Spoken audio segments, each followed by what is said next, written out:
നമസ്കാരം. ഞാൻ കമറുദ്ദീൻ എന്ന കമാലുദ്ദീൻ കുവൈത്തിൽ നിന്ന് സംസാരിക്കുന്നത്. ഇപ്പൊ FB-യിൽ വരാനുള്ള കാരണം എന്റെ വിഷയം, കേരളത്തിൽ ഒരു ഹജ്ജിന് പോയ ഒരു യൂട്യൂബ് ഓളി ഉണ്ട്. എല്ലാവർക്കും അറിയാലോ അല്ലെ? ഈ നടന്ന് ഹജ്ജിന് പോയ യൂട്യൂബ് ഓളി, ആ യൂട്യൂബ് ഓളിയുടെ പേര് ശിഹാബ് എന്നാണ്.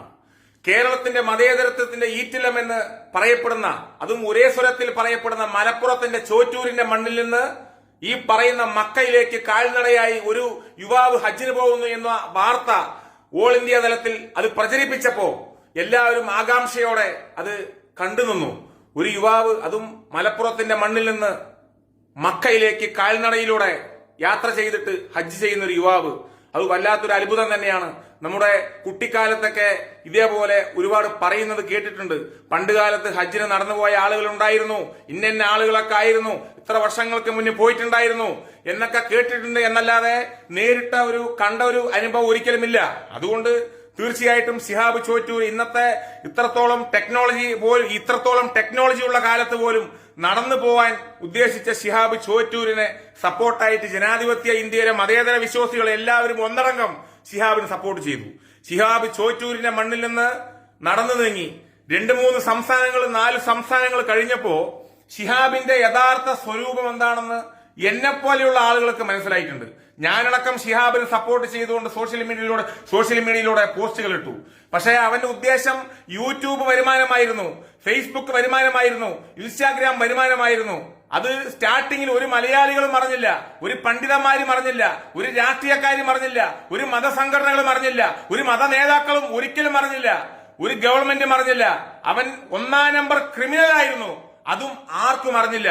3-4 സംസ്ഥാനങ്ങൾ കഴിഞ്ഞപ്പോഴാണ് അവന്റെ യഥാർത്ഥ രൂപം, അവന്റെ യഥാർത്ഥ ഉദ്ദേശം ജനാധിപത്യ ഇന്ത്യയിലെ മതേതര വിശ്വാസികൾ മനസ്സിലാക്കി. അപ്പോ ഇവന്റെ പോക്ക് വലിയ ക്ലിയർ അല്ല. ഞാനടങ്ങുന്ന ആളുകൾ അവനെ സപ്പോർട്ട് ചെയ്തത് പിന്നെ സപ്പോർട്ട് ചെയ്തില്ല. അവന്റെ ഉദ്ദേശം എന്താണെന്ന് നമുക്ക് നോക്കാമല്ലോ. അങ്ങനെ ഇവൻ ആദ്യം തന്നെ വിളിച്ചു പറഞ്ഞത്, ഞാൻ ഹജ്ജിന് പോവാണ്, എന്റെ വിസകളൊക്കെ ശരിയായിട്ടുണ്ട്, എല്ലാം ഓക്കെയാണ് എന്ന് പറഞ്ഞിട്ടാ പോകുന്നത്. അങ്ങനെ ഓക്കെ ആയവൻ ഇന്ത്യ പാകിസ്ഥാൻ ബൗണ്ടറിയിൽ 3 മാസം ഏതൊരു ബിൽഡിങ്ങിന്റെ മുകളിലോ സ്കൂളിന്റെ മുകളിലോ വീടിന്റെ മുകളിലോ എവിടെയോ പോയി 3 മാസം താമസിച്ചതിന് ശേഷമാണ് ഒരു സുപ്രഭാതത്തിൽ പാകിസ്ഥാനിൽ നിന്ന് ഫ്ലൈറ്റ് മാർഗം ഇറാനിലേക്കും അവിടെ നിന്ന് കരമാർഗം പല രാജ്യങ്ങളിലൂടെ മക്കയിലെത്തി ഹജ്ജ് കർമ്മം നിർവഹിക്കാൻ സാധിച്ചത്. അത് നിർവഹിച്ചു, അൽഹംദുലില്ലാ, സന്തോഷം. ഹജ്ജ് എന്ന് പറയുന്നത് ഏതൊരു മതവിശ്വാസിയുടെയും ഏറ്റവും വലിയ പുണ്യമാക്കപ്പെട്ട ഏറ്റവും വലിയ സ്വപ്നമാണ്. അത് എങ്ങനെ പറയാ, അത് നിറവേറ്റിയതുകൊണ്ട് വളരെ സന്തോഷമുണ്ട്. അത് എല്ലാവർക്കും നിറവേറ്റാൻ സാധിക്കട്ടെ. പക്ഷേ ഒരു കാര്യമുണ്ട്, ശിഹാബെ, നീ 1-ാം നമ്പർ ക്രിമിനലാണ്. നിന്റെ യഥാർത്ഥ സ്വഭാവം അറിയാൻ ജനാധിപത്യ വിശ്വാസികൾക്ക് വൈകിപ്പോയി, ഞാനടങ്ങുന്ന ആളുകൾ. കാരണം നിന്റെ ഉദ്ദേശം യൂട്യൂബ് വരുമാനമാണ്. അത് ഞങ്ങൾക്കറിയില്ലല്ലോ. പിന്നെയല്ല നിന്നെക്കുറിച്ച് നിന്റെ യഥാർത്ഥ സ്വഭാവം മനസ്സിലാക്കിയത്. അതുപോട്ടെ. അപ്പോ ബഹുമാനപ്പെട്ട കേരളത്തിലെ ജനാധിപത്യ വിശ്വാസികളോട് എനിക്ക് പറയാനുള്ളത്, ഇപ്പൊ ശിഹാബിന്റെ വിഷയം പറഞ്ഞപ്പോ ഇതിന് മുന്നേ ഇത് കുറച്ച് മുന്നേ കഴിഞ്ഞ കാര്യമാണ്. 2 ദിവസങ്ങൾക്ക് മുന്നേ ഇന്ത്യ ബംഗ്ലാദേശ് ബൗണ്ടറിയുടെ ഒരു ഭാഗത്ത് ശിഹാബ് ചോറ്റൂർ ഒരു സ്റ്റേജിൽ എന്തൊക്കെയോ പ്രസംഗിച്ചുകൊണ്ടിരിക്കുകയാണ്. കാരണം 1.25 മലയാളം, 2.5 ഹിന്ദി, 3/4 ഇംഗ്ലീഷ് എല്ലാം കൂടെ ചേർന്നിട്ട്, 3/4 ഇംഗ്ലീഷ് അല്ല, 3/4 അറബി എല്ലാം കൂടെ ചേർന്നിട്ട് ഒരു പ്രസംഗം അങ്ങനെ അടിച്ച് കാച്ചുക.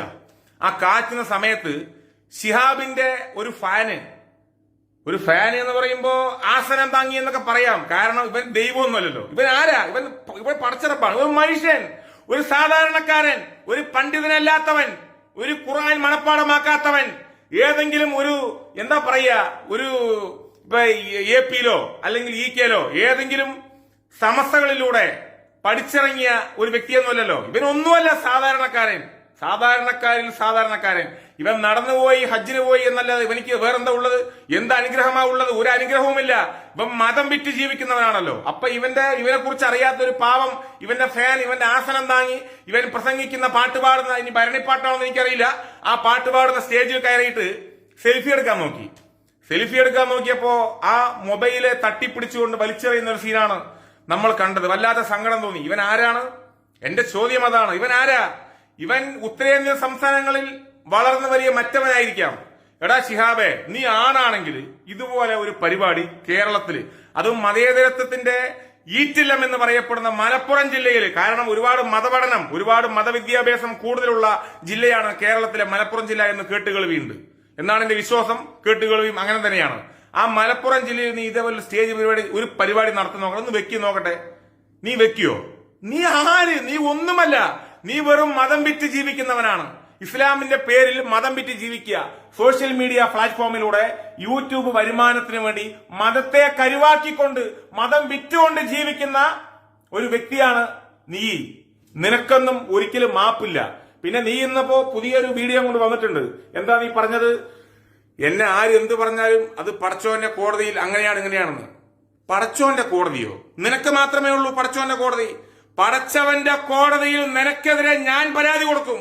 ഇന്ത്യയിലെ ജനാധിപത്യ വിശ്വാസികളുടെ കോടാനകോടി രൂപയുടെ നികുതിപ്പണം വെച്ച്, ഈ നികുതിപ്പണം കൊണ്ടാണ് ഇവിടുന്ന് പോയത്. ഒരുപാട് നികുതിപ്പണം ഞങ്ങൾക്ക് നഷ്ടമാണ്. ഇന്ത്യൻ ജനാധിപത്യ വിശ്വാസികളുടെ നികുതിപ്പണമാണ്. ഇന്ത്യൻ സർക്കാരിന്റെ ഒരുപാട് സംസ്ഥാനങ്ങളുടെ നികുതിപ്പണം അനാവശ്യമായി ഉപയോഗിച്ചുകൊണ്ട് നിന്നെ കൊണ്ട് ഹജ്ജിന് പോവാൻ ഇസ്ലാം നിന്നോട് പറഞ്ഞിട്ടുണ്ടോ? ഖുർആനിൽ എഴുതിയിട്ടുണ്ടോ? നീ ആരാ? നീ ആരടാ കേരളത്തിന്റെ? നീ ഇസ്ലാമിന്റെ ആരടാ? മൂടിക്കൊണ്ട് ഹജ്ജിന് പോണ്ടേ? നടന്നു പൊയ്ക്കോ. ആരാ പോവാത്ത? നീ മാത്രമാണോ? ഒന്ന് ഇന്ത്യ രാജ്യത്തുനിന്ന് നടന്ന് ഹജ്ജിന് പോയ ആള് നീ മാത്രമാണോ? കേരളത്തിൽ നിന്ന് നീ മാത്രമാണോ? ലോകത്തുനിന്ന് നീ മാത്രമാണോ? അല്ലല്ലോ, ഒരുപാട് പേര് ഹജ്ജിന് പോകുന്നുണ്ടല്ലോ. നീ എന്തിനാണ് പബ്ലിസിറ്റി ചെയ്ത്? നീ പബ്ലിസിറ്റി ചെയ്തു, നിനക്കൊരു സുപ്രഭാത സെക്യൂരിറ്റി കിട്ടി. വേറെ നിവൃത്തിയില്ലല്ലോ. കാരണം നീ ആക്രമിക്കപ്പെട്ടാൽ ആ ഏത് സംസ്ഥാനത്താണോ ആക്രമിക്കപ്പെട്ടത് ആ സംസ്ഥാനം ഈ ഇന്ത്യയോട് സമാധാനം പറയേണ്ടി വരും. മുസ്ലിങ്ങളോട് മാത്രമല്ല, ജനാധിപത്യ വിശ്വാസികളോട്, ജനാധിപത്യ ഇന്ത്യയോട് സമാധാനം പറയേണ്ടി വരും. അത് ഭയന്നുകൊണ്ട് നിനക്ക് സെക്യൂരിറ്റി തന്നു. അത് ലംഘനമല്ലേ? ഇങ്ങനെ സെക്യൂരിറ്റിയിലൂടെ ഹജ്ജിന് പോകണമെന്ന് എവിടെയെങ്കിലും പറഞ്ഞിട്ടുണ്ടോ? നീ ജനങ്ങളുടെ നികുതിപ്പണം വെച്ചിട്ടല്ലേ, നീ നികുതിപ്പണത്തിൽ കളിച്ചിട്ടല്ലേ ഹജ്ജിന് പോയത്? പിന്നെ ചില ആളുകൾ അവന്റെ ആസനം താങ്ങികൾ ഇതിൽ വന്ന് പറയും, അങ്ങനെയാണെങ്കിൽ ഹജ്ജ് കോട്ട അത് സബ്സിഡിയിലൂടെയല്ലേ പോകുന്നത്, അത് തെറ്റല്ലേ എന്ന് ചോദിക്കും. അതും ഇതും നിങ്ങൾ കമ്പയർ ചെയ്യണ്ട. ഇപ്പൊ എനിക്ക് അതൊന്നും ചർച്ച ചെയ്യേണ്ട സമയമില്ല. അഡ്വാൻസ് ആയിട്ട് പറയാണ്. അപ്പൊ ശിഹാബ് ചോദിച്ചൂരെ, നീ ആരാണെന്നും നീ എന്താണെന്നും നീ എങ്ങനെയുള്ളവനാണെന്നും നിന്റെ യഥാർത്ഥ അജണ്ട എന്താണെന്നും വ്യക്തമായി ജനാധിപത്യ ഇന്ത്യയിലെ മതേതര വിശ്വാസികൾക്ക് നല്ലപോലെ അറിയും. നീ ഇസ്ലാമിന്റെ ഒരു രോമവുമല്ല, നീ ഇസ്ലാമിന്റെ ആരുമല്ല, നീ ഒരു പണ്ഡിതനുമല്ല, നീ ഒരു ഏതെങ്കിലും ഒരു ഭാഗത്ത് പഠിച്ചിട്ട് ഇറങ്ങിയ ഒരു ഉസ്താദുമല്ല, നീ ഒരു ജുമായ്ക്ക് നേതൃത്വം കൊടുത്തവനുമല്ല, ഒരു മതപ്രഭാഷകനുമല്ല, നീ ഒരു രോമവുമല്ല. നീ വലിയവനാണെന്ന് നിന്നെ ആരെങ്കിലും വിചാരിച്ചിട്ടുണ്ടെങ്കിൽ അവർ വിഡ്ഢികളാണ്. എനിക്ക് പറയാനുള്ളത് ശിഹാബെ, നീ ഇസ്ലാമിന്റെ പേരും പറഞ്ഞ് നീ ഇപ്പോ ഈ പല ഭാഗത്ത് സ്റ്റേജ് പരിപാടി നടത്തുന്നുണ്ടല്ലോ. അവിടെ നീ അനീതി കാണിച്ചാൽ അതിനെതിരെ നിനക്കെതിരെ ശക്തമായി ശബ്ദിക്കും. കാരണം നീ ഇസ്ലാമിന്റെ പേരിലാണ് അവിടെ അനീതി കാണിക്കുന്നത്. നീ ഒരു രാഷ്ട്രീയ പാർട്ടിയുടെ പേരിൽ, ഏതെങ്കിലും ഒരു സംഘടനയുടെ പേരിൽ നീ എവിടെയെങ്കിലും ഒരു പരിപാടി അവതരിപ്പിച്ചു, അവിടെ നീ ഇങ്ങനെ ചെയ്താൽ അത് നമ്മൾക്ക് ബാധകമല്ല. ഇസ്ലാമിന്റെ പേരിൽ ഒരു മതവേദിയിൽ, ഒരു മതം പറയുന്ന ഒരു വേദിയിൽ നീ അതും കേരളത്തിൽ നിന്ന്, അതും മലപ്പുറത്തിന്റെ മണ്ണിൽ നിന്ന് ഒരുത്തൻ ഒരു അനീതി കാണിക്കുമ്പോ അത് പറയാതിരിക്കാൻ പറ്റില്ലല്ലോ. അപ്പൊ പറയും, എന്നെ കുറ്റം പറഞ്ഞവരൊക്കെ റബ്ബിന്റെ കോടതിയിൽ വെച്ച് കാണാം, അവിടെ അങ്ങനെയാണ് ഇങ്ങനെയാണ്. നിനക്ക് മാത്രമൊന്നുമല്ല, ഒരിക്കൽ കൂടി പറയുന്നു, നിനക്ക് മാത്രമല്ല റബ്ബ് എല്ലാവർക്കും ഉള്ളതാണ്. നിനക്കെതിരെ റബ്ബ്, ഒരിക്കൽ കൂടി പറയുന്നു, നിനക്കെതിരെ റബ്ബിനോട് ഞങ്ങളും പരാതി പറയും. ഞങ്ങളുടെ നികുതിപ്പണം ഞങ്ങളുടെ പൊരുത്തമില്ലാതെ ഇസ്ലാമിനെ വഞ്ചിച്ചുകൊണ്ട് എന്താ പറയാ, ഈ മക്കയിലേക്ക് ഹജ്ജിന് പോയവനാണ്, ഞങ്ങൾക്ക് പൊരുത്തമില്ല. നികുതിപ്പണം ഞങ്ങളുടെ അടക്കം നഷ്ടപ്പെടുത്തിയവനാണ് ഈ ശിഹാബ് ചോറ്റൂർ എന്ന് ഞങ്ങളും പറയും. പിന്നെ ചില ആളുകൾ പറയും, അവനെ നിങ്ങൾ കുറ്റം പറഞ്ഞിട്ടുണ്ടെങ്കിൽ അവനെ പൊരുത്തം കിട്ടാതെ ഒരിക്കലും നിങ്ങൾക്ക് സ്വർഗം കിട്ടില്ല എന്ന് പറയും. അങ്ങനെ പറയുന്ന കുറെ വൃത്തികെട്ടവന്മാരുണ്ട്. സ്വർഗം കിട്ടണോ വേണ്ടയോ എന്ന് ഞാനും എന്റെ റബ്ബും തീരുമാനിച്ചോളാം. നീ ഇടയിലൊന്നും ഉണ്ടാക്കാൻ വരണ്ട.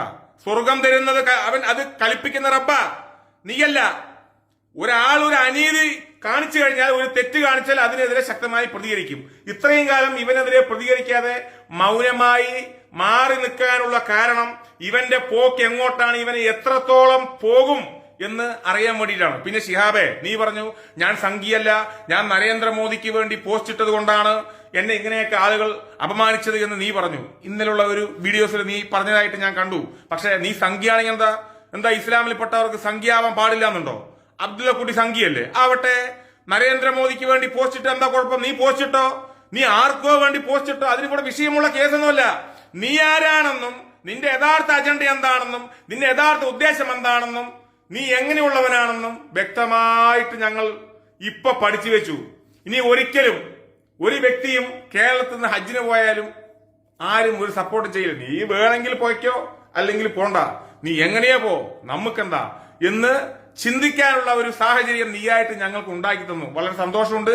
അപ്പൊ ശിഹാബെ, പിന്നെ എനിക്ക് കേരളത്തിലെ ജനാധിപത്യ വിശ്വാസികൾ അതുപോലെ തന്നെ മതേതര വിശ്വാസികളോടും അവരുടെ എല്ലാവരുടെയും മുന്നിൽ വെച്ച് എനിക്ക് പറയാനുള്ളത്, ഇസ്ലാമിന്റെ പേരും പറഞ്ഞ് ഇസ്ലാമിനെ വഞ്ചിച്ച് ഇസ്ലാമിന്റെ പേരിൽ പണം പിരിച്ച് സമ്പാദിച്ച് ജീവിക്കുന്ന ആളുകളോട് എനിക്ക് പറയാനുള്ളത്, നല്ല ചൂട്ടോടെയുള്ള പച്ച തീട്ടം വാരി തിന്നിട്ട് ജീവിക്കുക.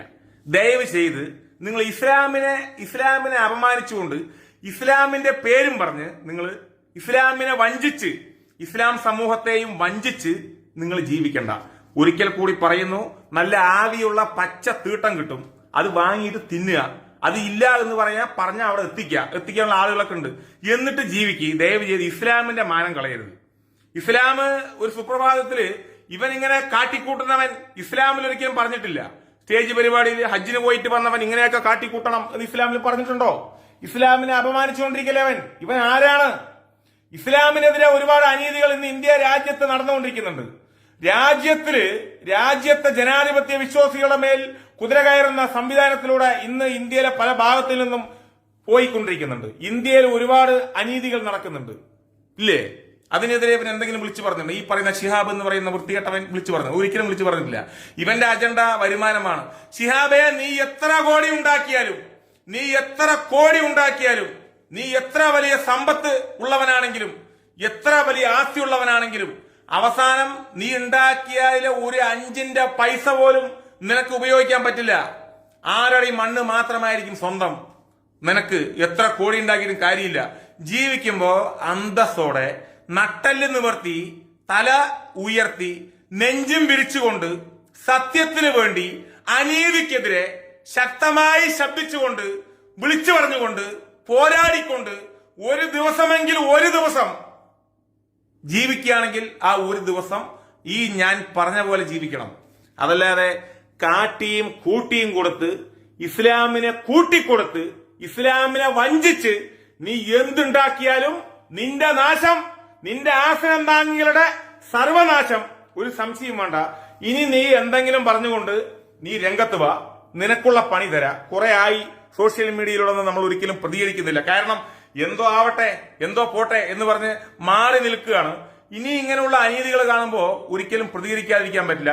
ദയവ് ചെയ്ത് ഇതര മതവിശ്വാസികളോട് എനിക്ക് പറയാനുള്ളത്, ഹൈന്ദവരോടും ക്രൈസ്തവരോടും മറ്റുള്ള ഈ ഇസ്ലാം അല്ലാത്ത ഇതര മതവിശ്വാസികളോട് എനിക്ക് പറയാനുള്ളത്, ഹജ്ജിന് പോയവരാരും ഇങ്ങനെ ചെയ്യണമെന്നൊന്നും ഒരിക്കലും ഞങ്ങളുടെ മതത്തിൽ പറഞ്ഞിട്ടില്ല. നന്മയെ പറഞ്ഞിട്ടുള്ളൂ. അഹങ്കരിക്കരുത്.